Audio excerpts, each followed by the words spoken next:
क्या आपने कभी सोचा है कि जब एक स्मॉल सिस्टम को हम 10 टाइम्स स्केल करते हैं तो वो अक्सर क्रैश क्यों हो जाता है? हम सोचते हैं कि स्केलिंग लिनियर होती है। मतलब अगर एक सर्वर 100 रिक्वेस्ट्स हैंडल करता है तो 10 सर्वर्स 1000 रिक्वेस्ट्स हैंडल करेंगे। बट रियलिटी में एक पॉइंट के बाद सिस्टम फास्टर होने के बजाय स्लो हो जाता है। ऐसा क्यों होता है? इसके मेनली दो रीजंस हैं, कंटेंशन और कोऑर्डिनेशन। इसे समझने के लिए एक पिज़्ज़ा किचन का एग्जाम्पल लेते हैं। मान लीजिए एक शेफ 1 घंटे में 10 पिज़्ज़ास बनाता है।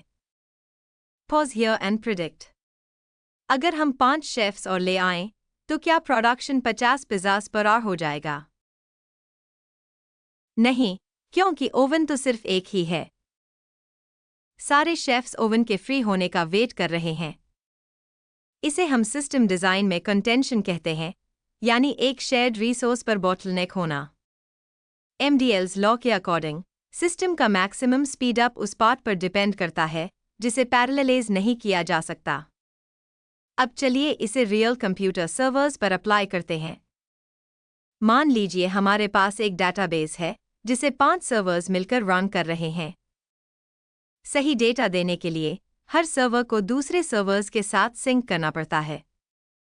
2 सर्वर्स के बीच एक कनेक्शन होता है, 5 सर्वर्स के बीच 10 कनेक्शंस होते हैं। Pause here and predict. 100 servers के बीच कितने कनेक्शंस होंगे? लगभग 5000 कनेक्शंस।